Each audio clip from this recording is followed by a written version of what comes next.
प्रिय विद्यार्थियों, आज हम अनंत भट्ट कृत चंपू भारतम की समालोचना के बारे में कुछ बात करें। चंपू भारत के निर्माता अनंत भट्ट एक रीति संप्रदाय के कवि थे, अतः उन्होंने अपने इस ग्रंथ में प्राचीन परंपरा का पूरा पालन किया है। मंगलाचरण में उन्होंने एक ही श्लोक की रचना की है जो कि नमस्कारात्मक है, परंतु उस एक ही श्लोक का साहित्यिक गौरव स्तुत्य है। गणेश को पुराण गज के रूप में वर्णित करके उनसे कुशल की कामना की गई है, क्षेम की याचना की गई है। वर्णन की उदात्तता सर्वस्व व्याप्त है। मंगलाचरण के बाद हस्तिनापुरी का वर्णन किया गया है, जिसके वर्णन में कवि ने बहुत ही कुशलता का प्रदर्शन किया है, अपने कवि कौशल का प्रदर्शन किया है। कहा गया है कि हस्तिनापुरी के भवनों में लगे हुए रत्नों की प्रभा से दिन और रात्रि में तनिक भी भेद नहीं रह गया है। उस हस्तिनापुरी में रात का ज्ञान करना कठिन हो रहा है। युवकों को यदि रात्रि का पता नहीं लगे तब तो उनकी प्रियतमाएं खंडित हो जाएगी और फिर मान का अपमोदन करना भी एक समस्या हो जाएगी। अतः उन्हें किसी न किसी प्रकार रात्रि का ज्ञान तो होना ही चाहिए।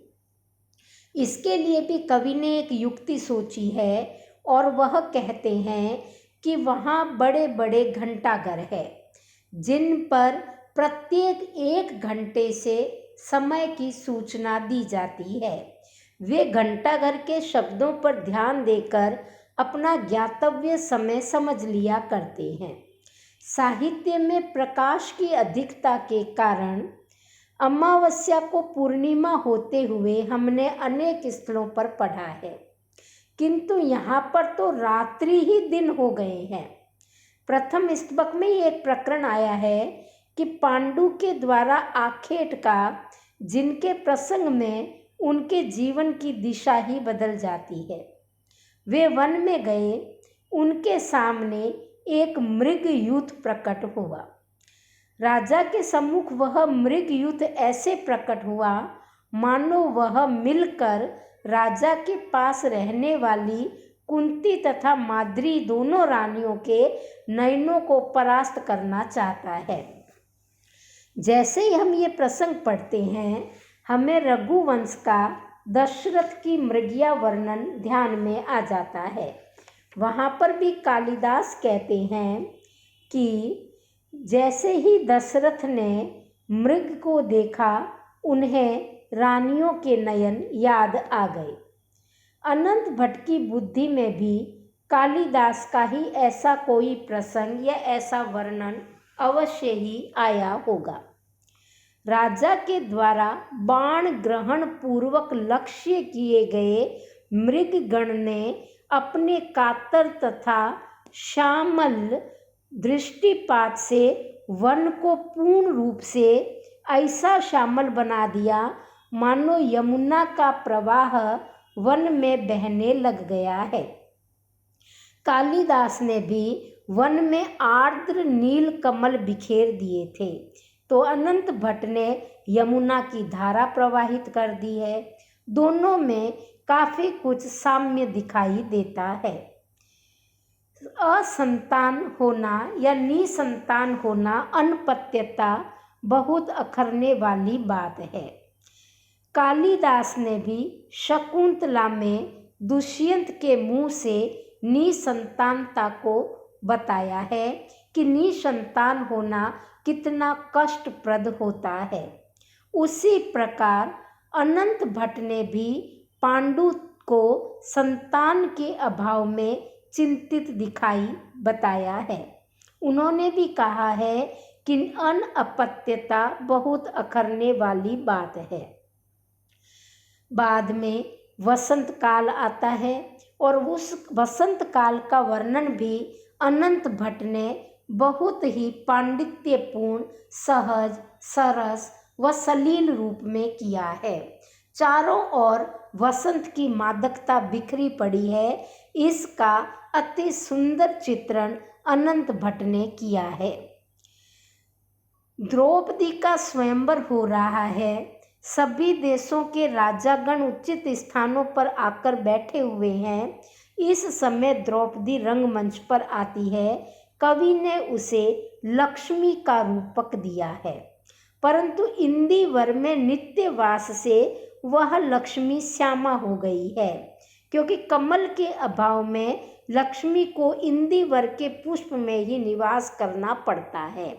और इसी प्रकार ये द्रुपद की कीर्ति रूपी जो द्रौपदी है वो भी कुछ श्याम वर्णा लक्ष्मी के समान प्रतीत हो रही है।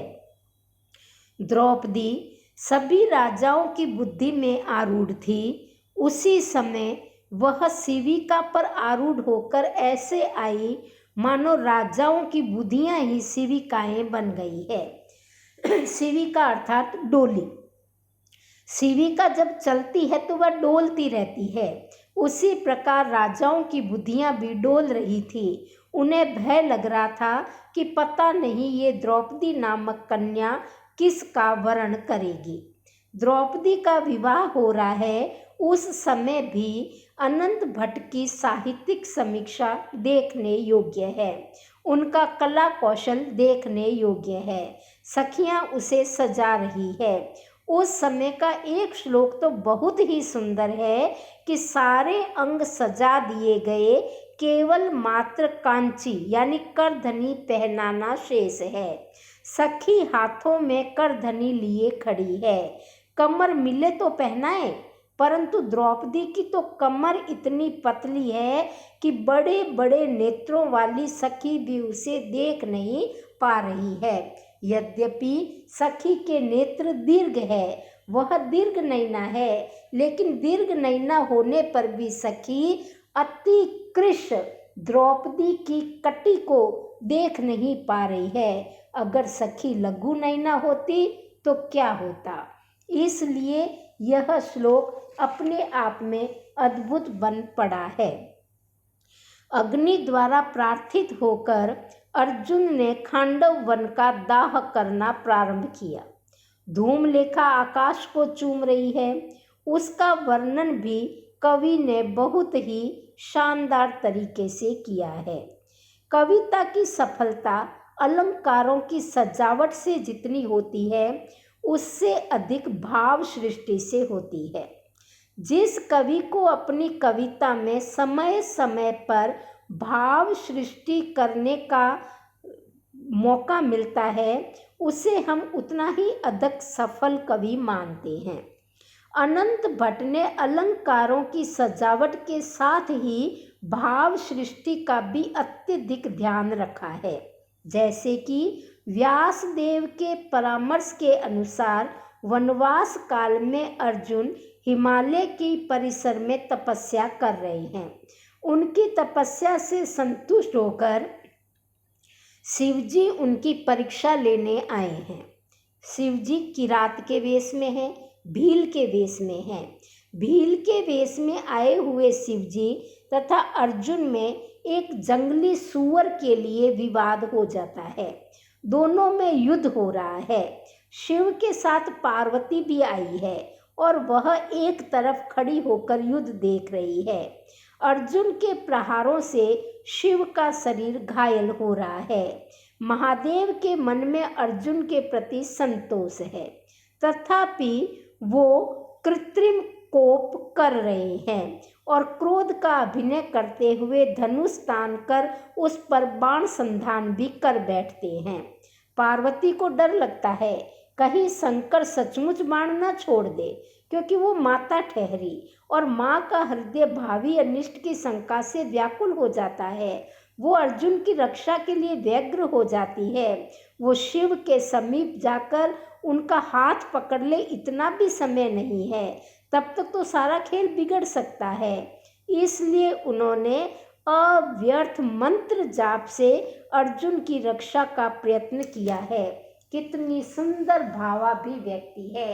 एक माँ अपने पुत्र का विनाश किसी भी अवस्था में नहीं चाहती और वो शिव का हाथ पकड़कर रोके तब तक कहीं अनिष्ट न हो जाए, इसलिए वो बाण ही निष्फल हो जाए, इस हेतु मंत्र का जाप कर रही है।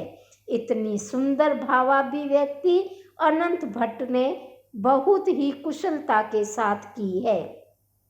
गोधन अपहरण के लिए आए हुए सुशर्मा की हार से क्रोधित होकर कौरवों ने विराट पर चढ़ाई कर दी।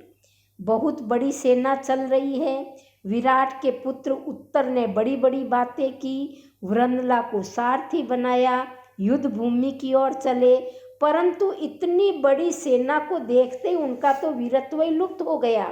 वे तो रथ से उतरकर भागने लगे। उस समय उनकी उक्ति में जो स्वाभाविक कृपणता का कवि ने वर्णन किया है वह भावाभिव्यक्ति का एक सुंदर निदर्शन है। गाह कालयन्तु सह वत्स कुलैर्शेषै घोषान्ध हन्तु कुर्वः प्रहरन्तु गोपान् मह्यं पलायन महोत्सवमेव देहि प्राणेषु किंचिदपि मे गुरुतां न वेत्सि मातुर्मुखं मम पुरः पुर एव तिष्ठ्युत कंठी तस्य नैतत् सविधं कृपालो। बहुत ही सरल शब्दों में भावों की इतनी सुंदर अभिव्यक्ति मानो गागर में सागर भर दिया है अनंत भट्ट ने। यद्यपि चंपू भारत एक वीर गाथा काव्य ही माना जाएगा, क्योंकि यह महाभारत के पदन्यासों पर चलता है। वीर गाथा काव्य को काव्य अंतर साधारण्य प्रदान करने का प्रयास किया गया है, जो बहुत सफल हुआ है, परंतु चरम लक्ष्य तो वीर रस की पर्यंत विश्रांति है।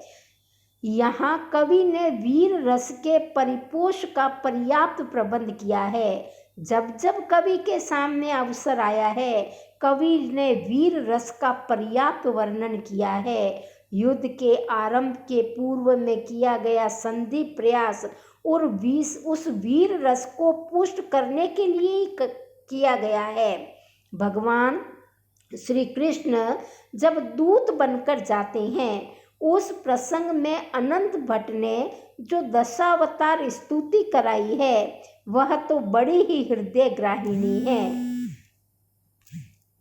इसके बाद भीष्म के सेनापतित्व में होने वाले भीषण युद्ध का सरस वर्णन भी बहुत सरस है, जिसमें अलंकारों द्वारा अर्थों की सजावट कविता को अनुप्राणित सी करती हुई दिखाई देती है।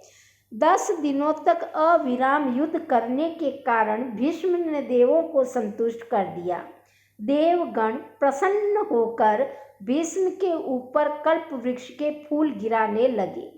कल्प वृक्ष पुण्य का पुष्प का लाभ है। उन भीष्म के लिए संतान लाभ हुआ, जो आज जन्म कुमार ही बने रहे। यह बड़े आश्चर्य की बात हुई कि भीष्म को बिना विवाह के संतान लाभ हुआ, और वह था कल्प वृक्ष के पुष्प के रूप में। असाधारण युद्ध करके भीष्म पितामह शरशैया पर पड़े हैं। वे जब तक लड़ते रहे, उनके बाणों से मर मर कर अनेक वीर देवांगनाओं की मनोरथ पूर्ति के सहायक बनते रहे। अब उनके रण से निवृत्त होने पर देवबालाओं को बड़ा दुख हो रहा है कि अब उन्हें नए नए वर नहीं मिलेंगे। उन्हें ऐसा लगा मानो उनके ससुर का देहांत हो गया है, और ये ससुर है भीष्म पितामह, क्योंकि पति प्रदाता तो ससुर ही होता है, और भीष्म ने उन्हें इतने पति दिए हैं कि वे उनके मरण को यदि ससुर का मरण मान ले तो ये उचित ही कहा जाएगा। कितनी उच्च कोटि की कल्पना है। इस प्रकार युद्ध में वीरगण मारे जाते रहे। द्रोण के मारे जाने पर कर्ण सेनापति हुए। कर्ण ने अपना सारा युद्ध कौशल प्रकट किया, परंतु भवितव्यता उनके विरुद्ध थी और वो अर्जुन के द्वारा मारे गए। उनके निधन के पश्चात होने वाले सूर्यास्त के वर्णन में कवि ने बहुत सुंदर कल्पना की है। वे कहते हैं, कर्ण के मारे जाने के पश्चात सूर्य समुद्र में ऐसे डूब गए मानो वे पुत्र को तिलांजलि देने के लिए स्नान करना चाहते हो, क्योंकि कर्ण सूर्य पुत्र थे। कर्ण के मारे जाने के बाद तो महाभारत का युद्ध निर्जीव सा हो गया है। अनंत भट्ट ने उन कथाओं को अति संक्षिप्त रूप में कहकर ग्रंथ की समाप्ति कर दी है। इस प्रकार अनंत भट्ट द्वारा रचित जो चंपू भारतम है उसमें अलंकारों का यथाचित समावेश है। काव्य में गद्य की मात्रा पर्याप्त है। केवल कथा भागों को जोड़ने की कड़ी का काम ही गद्य खंडों से लिया गया है। बाकी सारी चीज पद्य में कवि ने बहुत ही सुंदर काव्य कौशल के साथ प्रस्तुत की है।